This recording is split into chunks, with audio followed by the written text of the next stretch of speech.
So, in previous class we have dealt something about the introduction of organic photochemistry. What we will do in this class, we will also deal something more about the introduction part, because we left up to R to R star, right. If you see in our previous class, we discussed that you have an R which is your ground state reactant,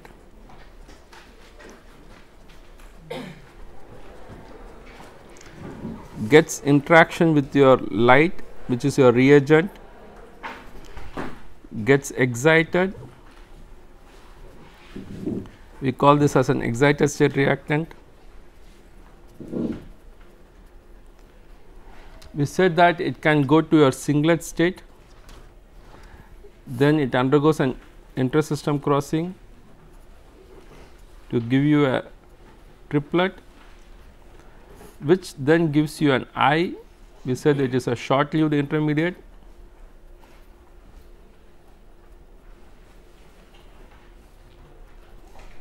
which gives you the P, which is your isolated product.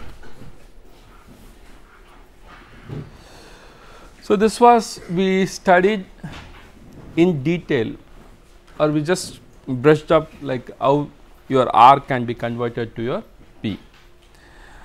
Then we went inside and studied in detail how R is getting transformed into R star. So, that was what we discussed in the previous class. Now, what we will do is that we will just put little bit insight into how this R star gets into R star triplet. So, like we will try to understand the energy levels of the singlet and the energy levels of the triplet, what is going to govern why this molecule has to go from singlet to triplet, is energy level of this singlet and triplet have any meaning on that. That part we will do today, like we will just start with that, fine.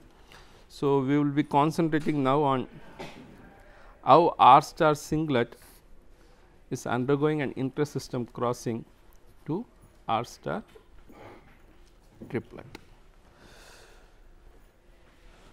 So, we said that you have an S0, you will be having an S1 and you will be having a T1. So, your S0 can go to S1. Okay. Now, this S1 can come back to your S0. It has an option of doing two things, right. It can come from S1 to S0, or it can do an inter-system crossing to your T1. Now, it has option of doing two. Basically, the inter-system crossing, if you see, depends upon the energy gap of your singlet and triplet. So, it is one of the factor. If the energy gap between your singlet and triplet is very small, then what happens? The molecule try to undergo an inter-system crossing rather than doing your photophysical. There are many other criteria like lifetime of your singlet and triplet, but now we will concentrate only on the energy gap. If your energy gap is small, this molecule try to do an inter-system crossing rather than doing the photophysical things, right. For example, we will take an N pi star. So, I have my S0, I have my S1, I have a T1. This is for my N pi star I am drawing. This is N pi star transition.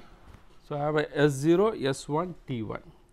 On the other hand, what I am going to do, I am going to draw for my pi star.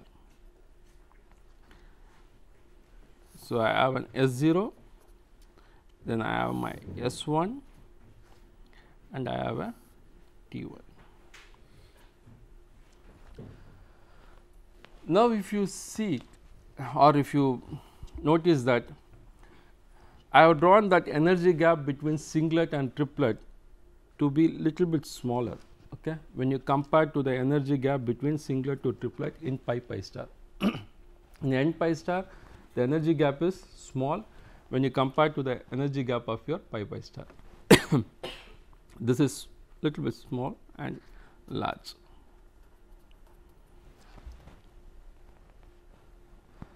So, now what we will see is that small large what it means, okay, we will see by numbers, okay, then we can understand how small how large it is. For example, I will take a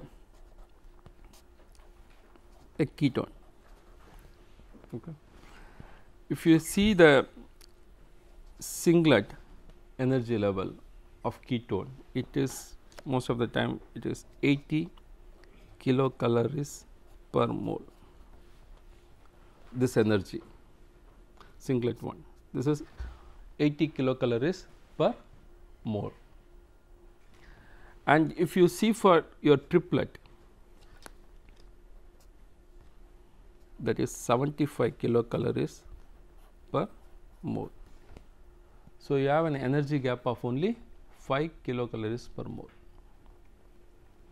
Same way, if I go for my pi pi star and see what happens, what is the big number there. I draw for my benzene. Any idea what will be the energy level of the singlet for benzene?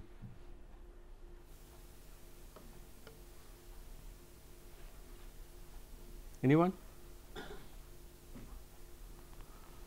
So, 110 kilocalories per mole. Okay. If I go for my triplet, it is 90 kilocalories per mole. So, this can be 90 to 80 depends upon yeah, it will be 80 kilo, if it is 80, sorry, it is 80 kilocalories per mole. So, you have an energy gap now of 30, right. Same way, if I draw for naphthalene, it has of energy of 90 kilocalories per mole singlet, and your triplet is 60 kilocalories per mole.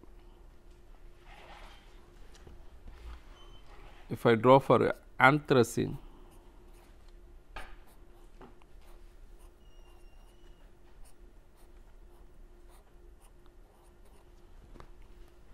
it is 70 kilocalories per mole, and for this it is 40 kilocalories per mole.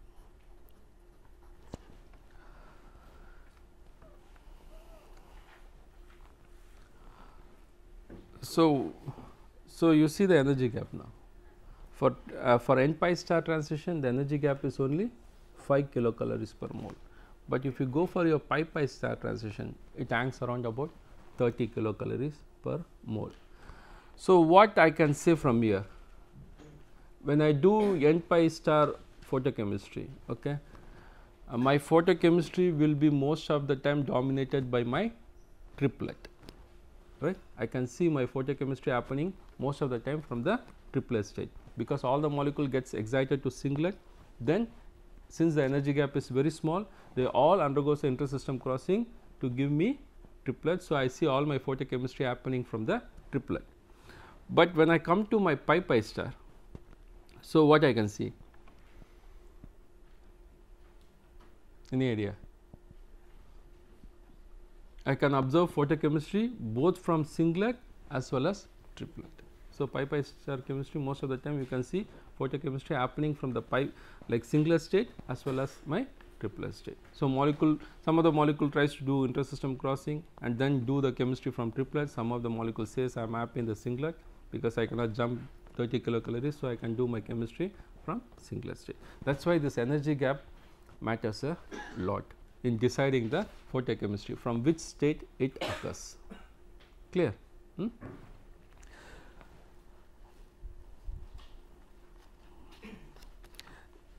Now, what we will do is that now the next question comes in the mind, why n pi star energy gap is small and why pi pi star energy gap is huge.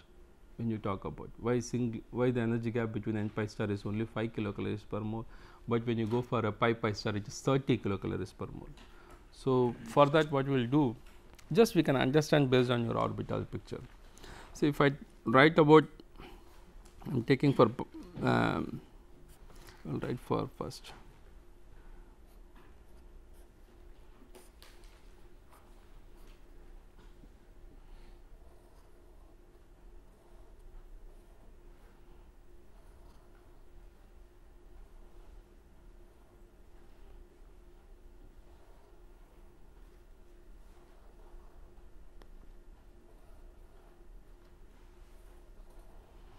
So, I am trying to draw triplet of pi pi star.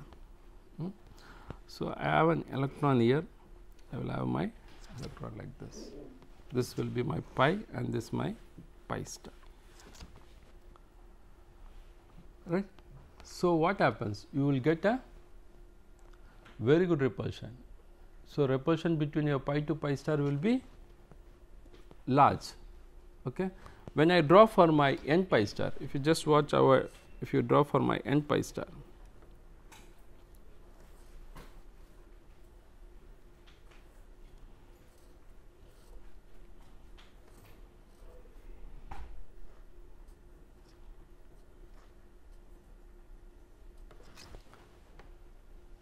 so now you can see the repulsion in n pi star, right. So, your repulsion in n pi star should be in this case very less. When you go for your pi pi star, it will be high. That is the reason why your n pi star energy gap is only 5 kilocalories per mole, but when you go for a pi pi star, the energy gap becomes more, right. This is the reason. Just by orbital you can know by repulsion. Clear?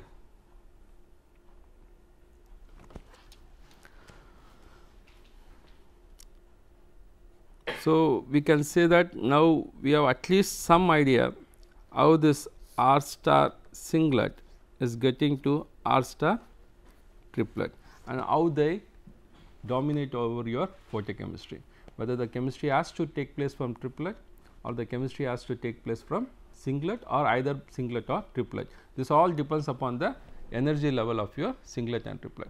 There is another feature which we will slowly consider will be your lifetime of your singlet and lifetime of your triplet, that also will come into the picture, but right now we will think about the energy level.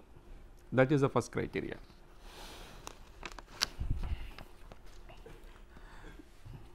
So, that is good. So, now we know how to move from R to R star in detail. Now, slowly let me understand how we are going from my R star to your nest I. That is your next step. How this R star is going to get into I.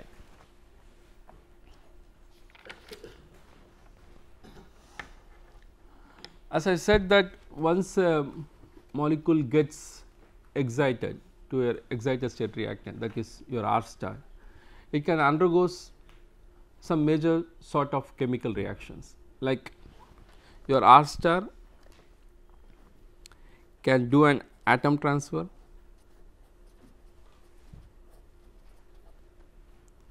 it can do an electron transfer, or it tries to do your bond breaking, it can break a bond or bond making, or you can bond formation or bond making, whatever it is. So, these 4 things can occur from your R star. Your R star can do either an atom transfer or it can do an electron transfer, it can break a bond or it tries to make a bond to give you an intermediate I.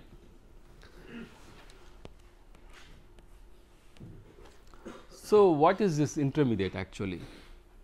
The first thing you have to remember most of the time you go wrong is that, see, the intermediate formed is again a ground state species. The intermediate is not an excited state, okay? It is a ground state species.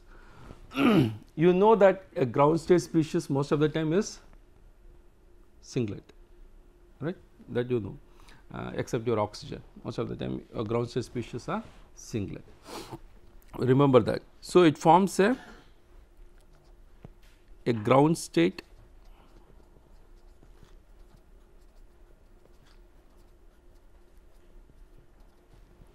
So, now the question you ask is that why we are not able to isolate this. This ground state species is so reactive, okay? Like it does an intramolecular hydrogen abstraction within itself, or it can do an intramolecular hydrogen abstraction from outside, inter or intra. So, the reactivity of this I is so fast, okay? So, it forms me the stable product P. That is why we are not able to isolate this I, but it does not mean that this intermediate is in the excited state. This intermediate is a ground state intermediate. So, the best example for that is your carbene. You can have your nitrene, you can get free radical, biradical, radical ion,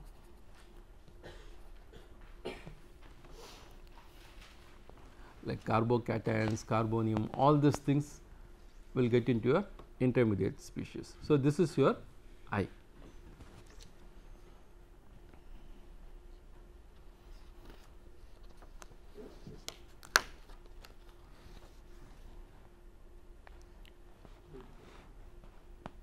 Yes, sir. Okay. So, same way we, if you see the energy profile, how it looks like. See, I have my R star, it goes to a transition state, then gives me an I, then it goes, then it gives me a P. So, this will be my transition state, this will be my intermediate I am talking about, okay, and this will be my product, right. So, where your intermediate stops, that is the idea. So, it says that my product is still in lower energy, that is why this is the isolated product, not this guy, that is why I am saying. So, this will tell you this energy profile, that it is not the really stable product which you can isolate. The important thing now to remember in this intermediate is that the spin of your intermediate most of the time will be exactly same of the your excited state reactant. What I am saying is that, see, I have R star, okay, which is from the triplet, and you know your intermediate is what? It is a ground state species and it should be singlet, but it does not happen like that.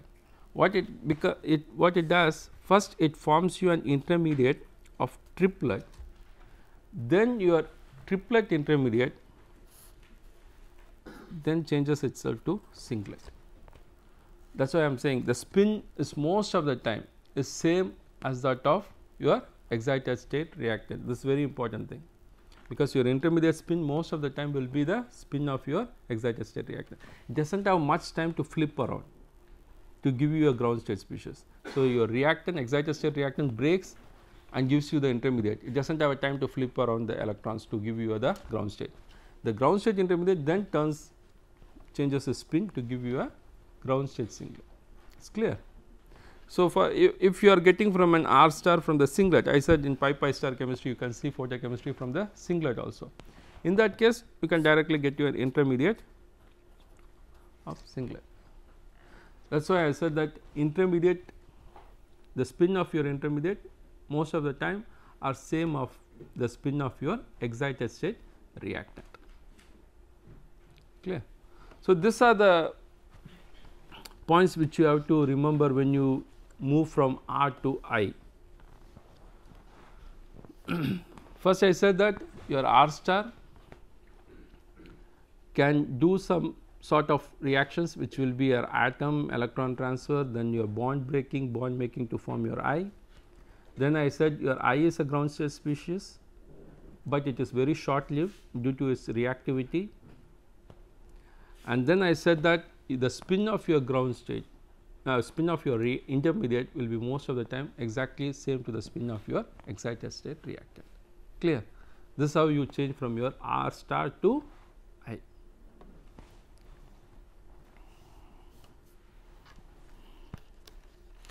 Now, what we will do is the final one, which is most of the time the simple one. it is your I to P, which you have studied, because you know, because this is mostly a ground state reactivity which you have studied, I to P.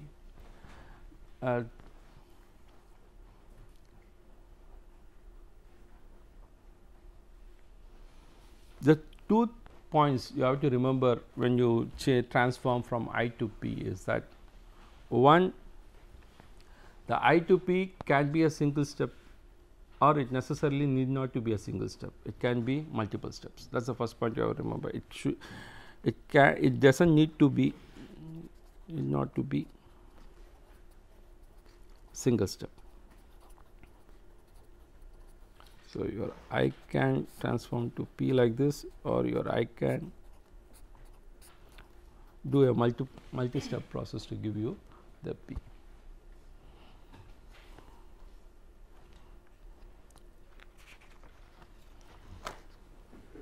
The second point you have to remember when you talk about I to P is that this is most of the time happens in the photochemistry, that your I will not give, it is not necessarily that you have I has to give only one P, that is one product. I can give you different products. So, you can get more than one products when you transform from your I to P. These are the two things you have to remember when you talk from I to P, intermediate to product. It can be a single step or it can be a multi-step. You can get not only one product, it can give you to several products, right.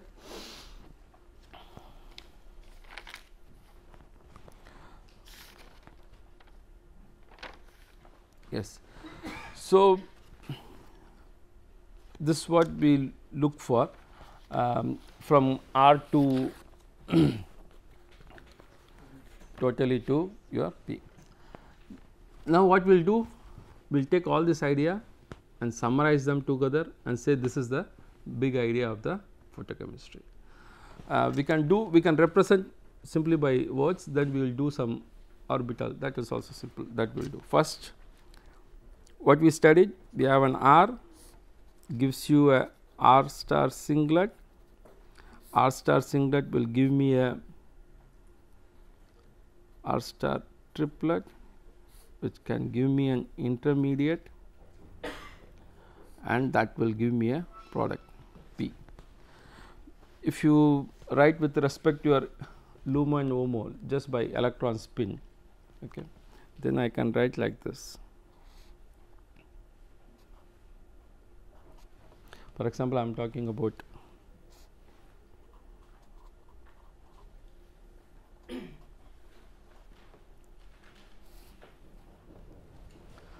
so what you get first, you get your S1. So, your spin most of the time will not flip, right, that is what you studied in the Frank-Condon principle. So, that will be your S1. Then it undergoes a sort of inter-system crossing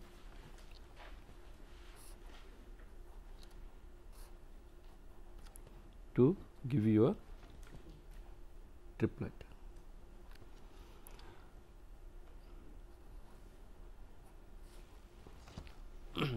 For example, I consider this R star, that is a triplet R star, is trying to undergo a bond breaking process, bond breaking, okay. You are breaking SEC bond or whatever. Then I can write my intermediate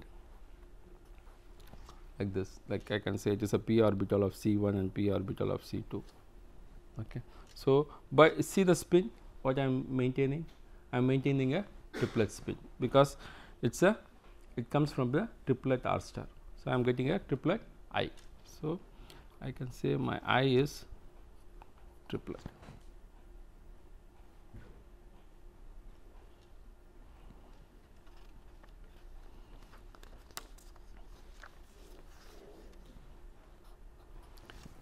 Now, what happens, this triplet I makes a spin flipping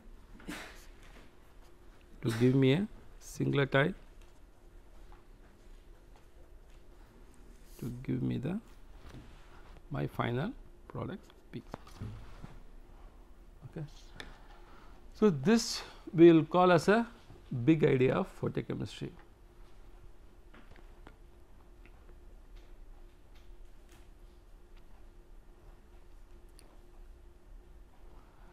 Any doubt up to this?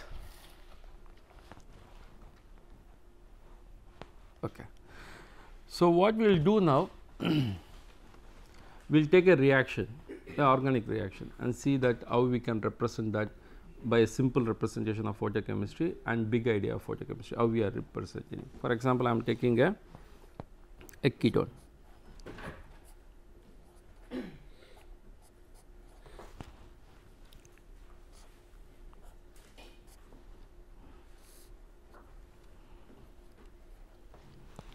I photolyze this part. Basically, I am doing it around 310 nanometer. Okay. So, what happens?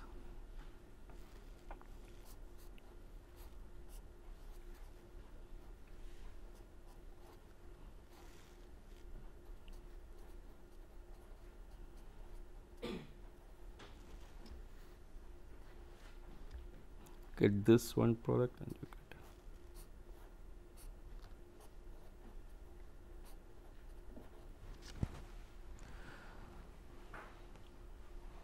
So, this will be your simplest representation of your photochemistry. Like what we said, you have an R star, you have an R, this is your ground state R, and you have your ground state P. So, this is the first we started our class. We said that this will be your simplest representation of your photochemistry. If I want to see in a big idea how this R is converted, then we can write the same reactions like this.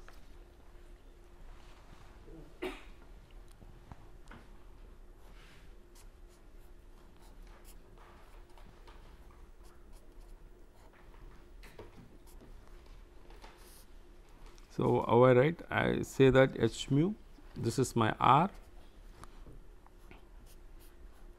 I am doing a sort of n pi star transition because I am shining a light of 310 nanometer. So, my carbonyl gets excited. Okay.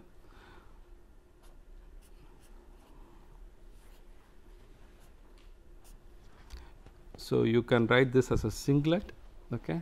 R star, first it happens to be your singlet, right, or you can put like this your singlet with an excited ketone. You can write like this also.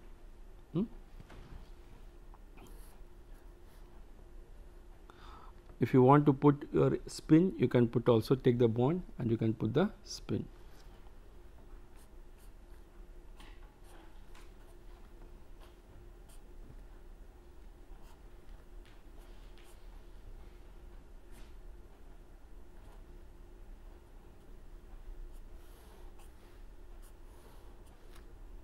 Put a triplet here, R star triplet, you can write like this. So, you know what happens. So, it forms then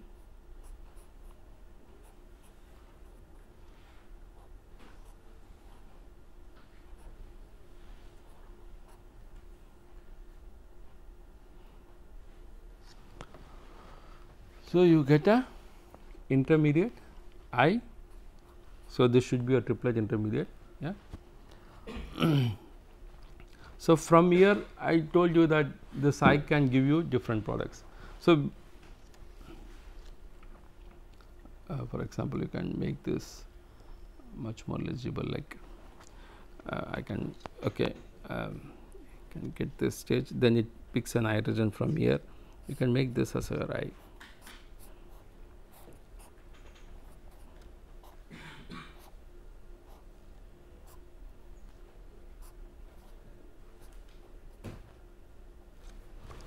So, you can make this as your I, not this. This will be happening in your triplet state itself, right. This you can call as a triplet spin. If I put the spin, then it will be a triplet. So, you have your I now. So, what is this I? It is a nitrene or carbene or diradical, what it is? It is a 1,4? 1,4, right? 1, 2, 3, 4. It is a 1,4 diradical. So, you know what 1,4 diradical does? It can cyclize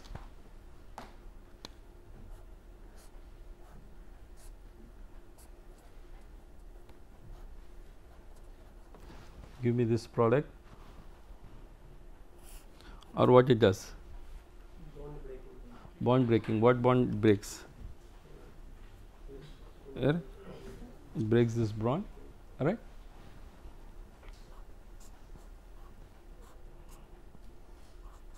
Then it undergoes a type ketone alter terminalization to give you your ketone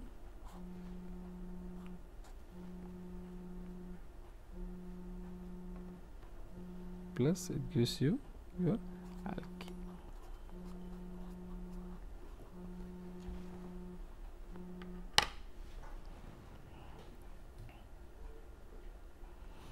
So now you have an I. This we call as one product. You can call them as prime, P, double prime. See, this is my ground state product, which I can isolate. So this is a simpler representation. So you have an R gets excited to your R star singlet, then it becomes R star triplet. I have written it in this way. It's not an equal. It should be like this.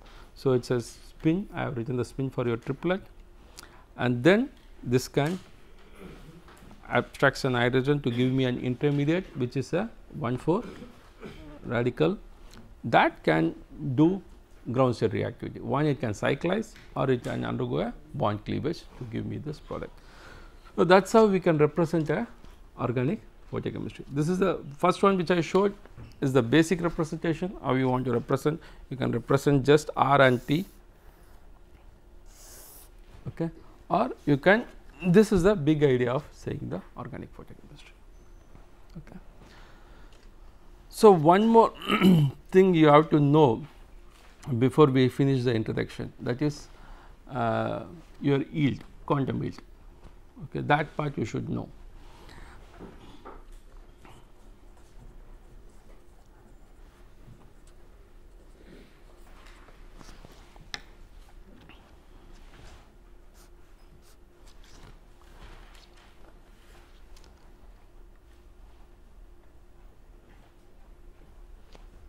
So you know what is a chemical yield basically, right? Because most of the time as a chemist you know what is a chemical yield, right?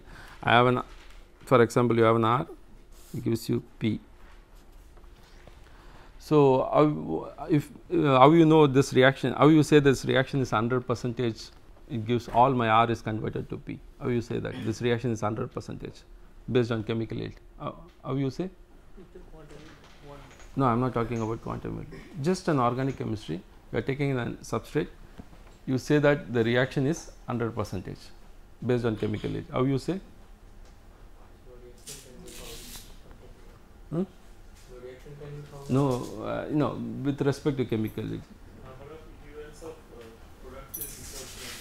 So you take a 1 mole of your, if you take 1 mole of reactant, so when you say the reaction is 100%,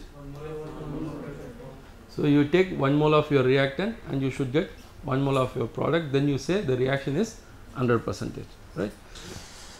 That is just a chemical yield. For any reaction it is. But once we go to the photochemistry, you have an R.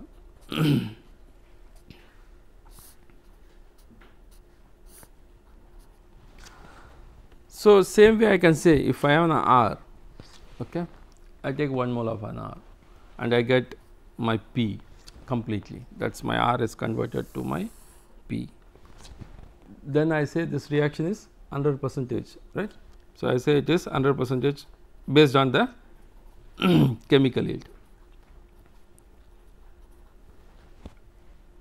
So your reaction can be 100%, but the important point here in organic photochemistry is that most of the time we are not call a reaction its efficiency based on chemical yield. Most of the time we talk the efficiency of an organic photochemistry based on its quantum yield, that is based on the photons. See, if I have an H mu, that is my reagent, right. So, if I take whatever like 1 mole of photon or whatever, how much of product I am getting, then it will be my quantum yield. See, when I talk with respect to my reactant, then it is chemical yield as your chemistry, general chemistry. But once I talk with respect to my photon, okay, then the point of quantum yield comes into the picture. This we call as quantum yield. So, you have to talk with respect to h mu.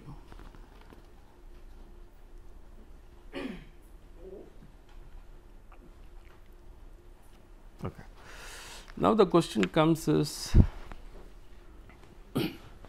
what is quantum yield?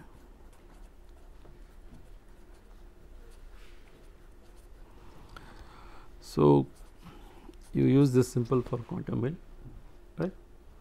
So, you say anyone what is quantum yield?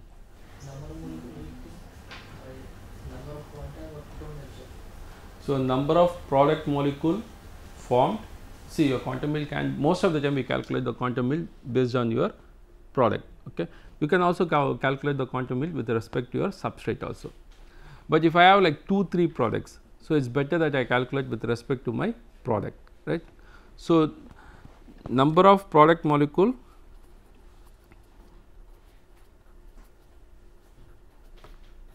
formed divided by number of photon absorbed.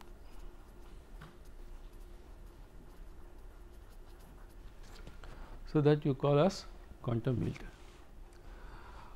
So, the question is why this is so important, why we can talk with respect of chemical yield and leave the chemistry, right, why you want to talk with respect to your quantum yield. See, I have now my R giving to me to R star and my I and my P. As I said that if my R gets completely converted, it is fine that it is an 100% chemical yield. But you see, if I take 1 photon and this 1 photon transfers my R to R star, okay. But what happens to this R star? This R star can give me my R back. There are chances, right, this R star coming to give me the R. So, what happens, and same way my I also can give me the R back. So, what happens if I use like 3 photons for example, just for 3 photons, or you can say 1 photon. So, I am using some photon for this reaction, okay. Same amount of some photon I am using for this, and I am using, for example, I have 1 photon, I cannot correctly divide, just by numerical I am saying I have a 1 photon. So, I will be using 0.33 for this process, right. So, and another 0.3 for my I to R, and another 0.3 I will be using for R to P. So, the reaction might be 100%, my all R is converted to P, that is fine. But if we talk with respect to photon, what happens? It is only like the reaction has been only your 0.33 photon has been used for converting your R to P, rest of them it has been inefficient. Right? All your, what happened? All your R star went to R and did photophysical property, came back, or your I again reback and gave me the R. So, what happens? I am use this photon of nothing, not for converting my R to P. So, we call these steps as inefficiency step. Okay.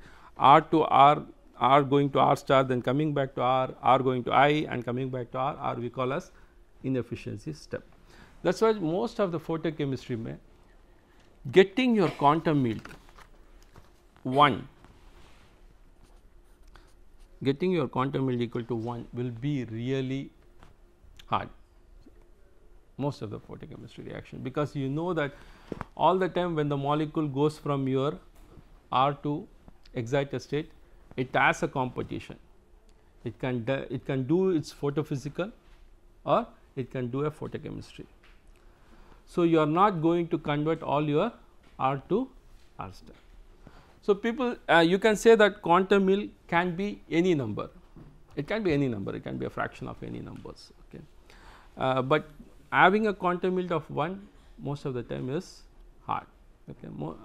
It's very hard process. There are processes which have, but you do not see much. Okay. Some cases you see quantum yield greater than 1. In some process you see quantum yield greater than 1. What are that process? Yeah, you do have polymerization type of reactions where your quantum yield will be greater than 1, right. That is good. How to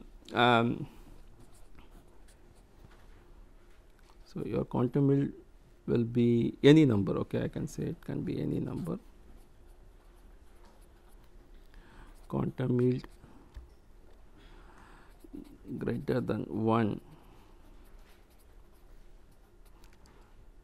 you can observe it in polymerization reactions or chain reactions.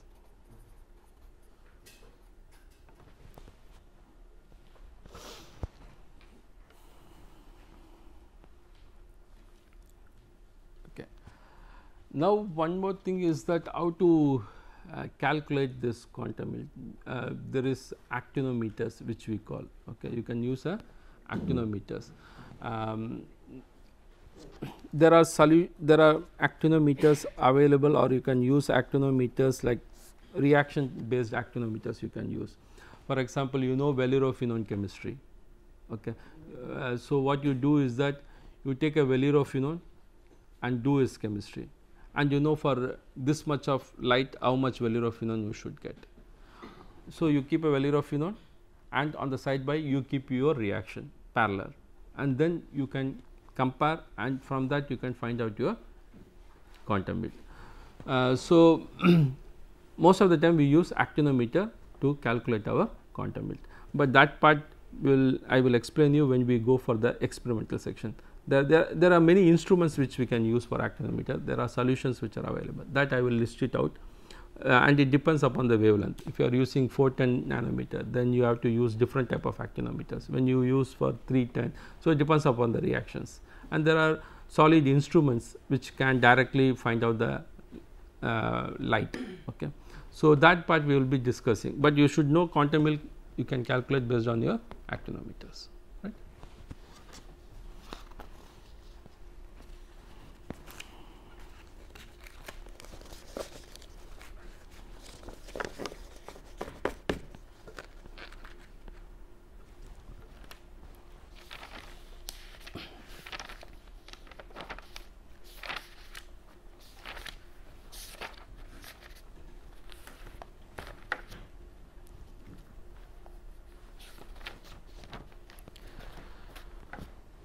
There is one more part like which we have to see is there are some product inefficiency steps. Like I said, there is an inefficiency step of your R to R star.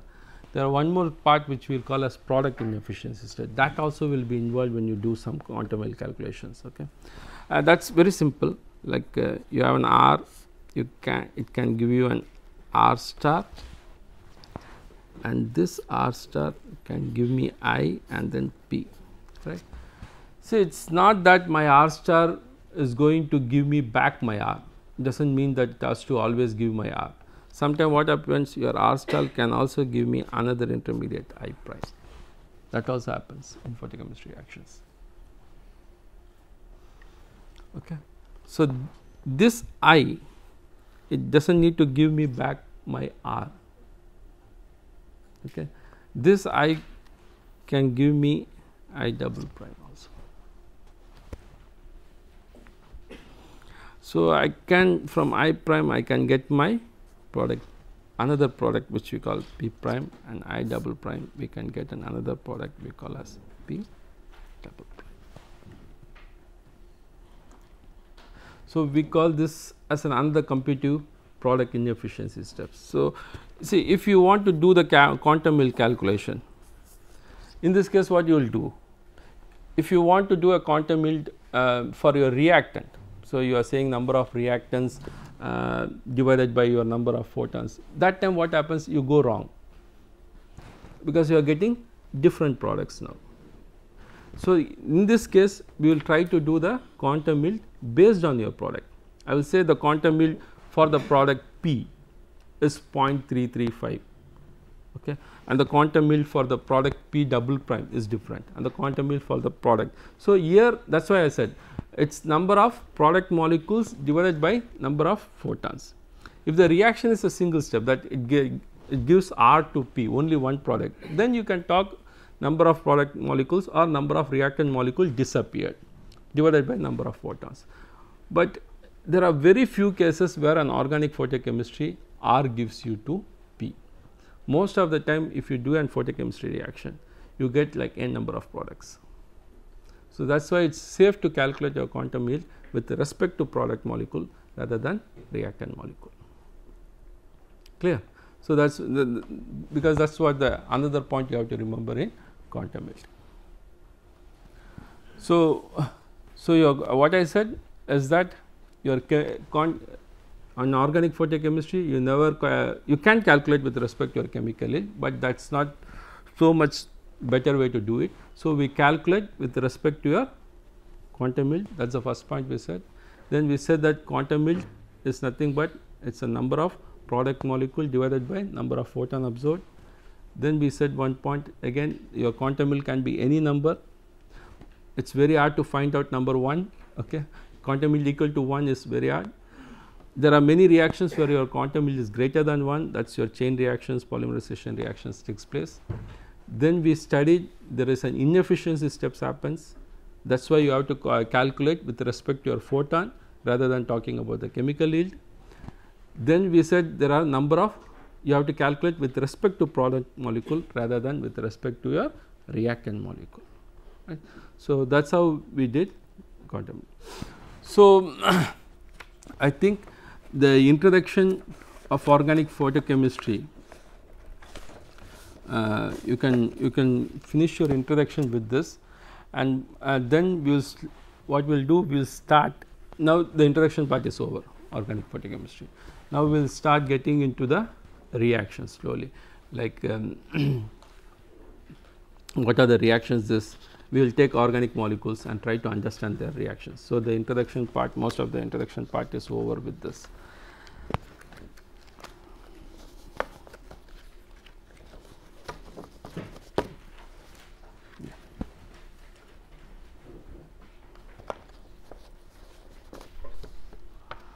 Any doubt on the introduction part? Because that is all, it is over introduction. I do not want to any point you guys want to ask, like previous class what we did, how we moved from R to R star, because you are studying your UV spectroscopy class also. So, you should know that how we, any doubt there into R to R star transition, because that part is very important, your R to R star. When you shine a particular light, what type of transition I am going to look for, whether I am going to look for an n pi star transition or I am going to look for a pi pi star transition. Then you talk about your singlet and triplet there, okay. Any like the energy gaps, lifetime, okay. After that you talk about your intermediates and then your final photo products. I want to know that if you have any doubts, we can just clarify now itself before we enter into the reactivity, because next I am going to take reactivity of n pi star chemistry, organic reactivity of n pi star chemistry. So, what we will do is that we will see, we will start organic reaction of n pi star, and we will see the all the reactions of n pi star, what n pi star transition can do, what are the reactions, and then we slowly go to the pi pi star reactions and see what are the reactions pi pi star can do. Your pericyclic reactions will get into this pi pi star scheme slowly, okay. N pi star may you do not see any much reactions happening. Any idea what n pi star reactions takes place, what are the reactions n pi star can do? What type of reactions? I am not molecules.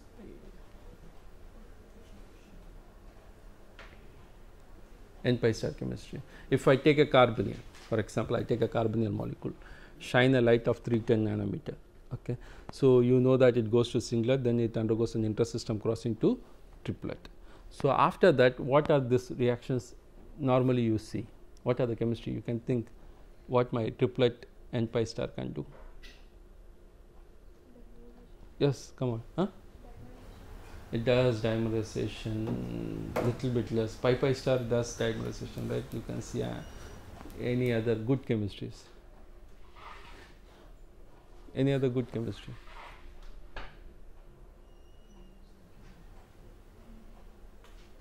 Okay.